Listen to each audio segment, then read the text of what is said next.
पिछले 48 घंटे में अभी भी पलघर का किस्सा चले जा रहा है।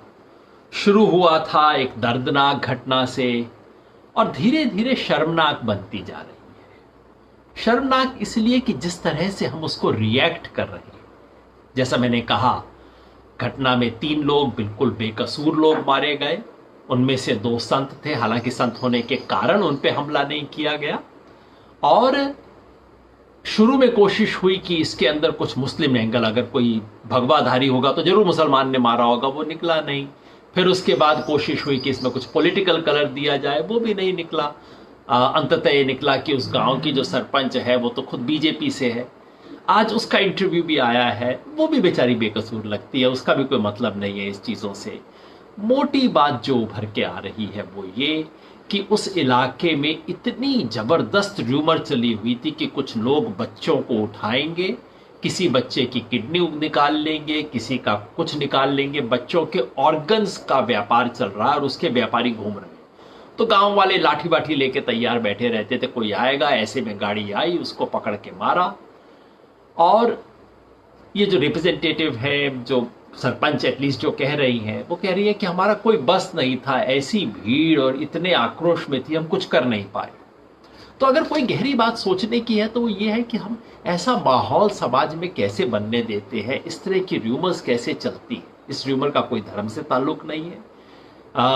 जैसा मैंने कहा, वो संयोग से वो संत थे और र्यूमर ये चल रहा था कि जो बच्चे उठाने आएंगे वो अलग अलग भेष बना के आएंगे। हो सकता है पुलिस की यूनिफॉर्म में आए, तो लोगों ने समझा कि चलो भाई ये भगवा पहन के आए हैं तो बच्चे उठाने वाले लोग। ये सारा मामला था उसके अंदर।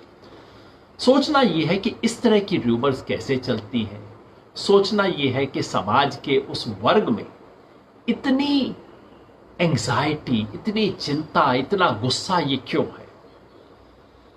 बार बार पूछा जाता है, कुछ खास चैनल से उछाला जाता है, अब आप चुप क्यों हैं, अब आप क्यों नहीं बोलते, फला चुप क्यों है, फला क्यों। मेरे से भी कभी कभार पूछ लेते हैं कि आप चुप इस फला चीज पे चुप क्यों है। एक तो ये कि बार बोल चुके, 2 बार बोल चुके, मैंने तो इस बात पे शायद तीसरी चौथी बार बोल रहा हूं।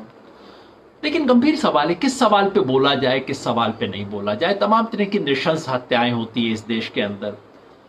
2-3 स्थिति होती है जिसके अंदर एक सामान्य व्यक्ति को खड़ा होकर उसका नोटिस लेना चाहिए और उस पर कुछ बोलना चाहिए। एक तो वो स्थिति होती है जहां अपराध इतना नृशंस होता है कि वो मानवीयता को हिला दे, जैसे वो निर्भया वाला कांड था। तो एकदम, या जैसे जम्मू में उस बच्ची के साथ, आसिफा बच्ची के साथ हुआ था, वो इतना जघन्य होता है कि वो एकदम आपको लगता है ऐसा हो कैसे सकता है। अब अपराध तो सारे ही बुरे होते हैं, सारे ही गलत हैं, जघन्य हैं, लेकिन कुछ अपराध ऐसे होते हैं जो एकदम आपको अंदर तक हिला देते हैं। फिर ऐसे होते हैं जहां किसी अपराध अपने आप में उतना जघन्य नहीं है, लेकिन किसी को टारगेट किया गया है किसी विशेष कारण से। हेट क्राइम जो होता है, जैसे यूएस में एक बार हुआ था कि किसी एक सिख के ऊपर हमला हुआ, उसकी हत्या हुई थी, ये सोचते हुए कि ये मुसलमान है, ये सोचते हुए की गई थी। व्यक्ति एक था, लेकिन हमला टारगेटेड था। हेट क्राइम, ये सोच के कि तुम ये हो इसलिए मैं तुम पे हमला करूंगा। अगर पालघर में जिनकी हत्या हुई, उन पे ये सोच के और इस कारण से हमला किया जाता कि ये हिंदू संत हैं इसलिए इन्हें मारो, तब ये उस कैटेगरी में आता, जबकि ये है नहीं। तो दूसरा होता है कि जहां लोगों को किसी ऐसे कारण से टारगेट किया जाए, उसमें बोलना चाहिए, क्योंकि ऐसे में चाहे कोई भी कारण हो, जैसे कश्मीरी हिंदुओं के साथ अन्याय हुआ, कश्मीरी पंडितों के साथ, क्योंकि वो कश्मीरी पंडित थे, ऐसे में बोलना चाहिए, क्योंकि एक कैटेगरी है जिसके बारे में बोलना चाहिए। जब मुस्लिम्स के साथ लिंचिंग होती है क्योंकि वो मुसलमान, बोलना चाहिए ऐसे में। तीसरी कैटेगरी वो होती है जिसपे बोलना चाहिए कि अपराध जैसा भी हो, अगर उसमें पुलिस प्रशासन इन्वॉल्व है। इसके अंदर पुलिस प्रशासन की इन्वॉल्वमेंट थी इस मायने में कि जब लिंचिंग हुई उस वक्त पुलिस वहां खड़ी थी और भग गए अपने आप को बचा के। ऐसा नहीं लग रहा कि उन्होंने करवाई है या उन्होंने इसको प्रोत्साहन दिया है, लेकिन डर के मारे भग गए, कुछ नहीं कर पाए।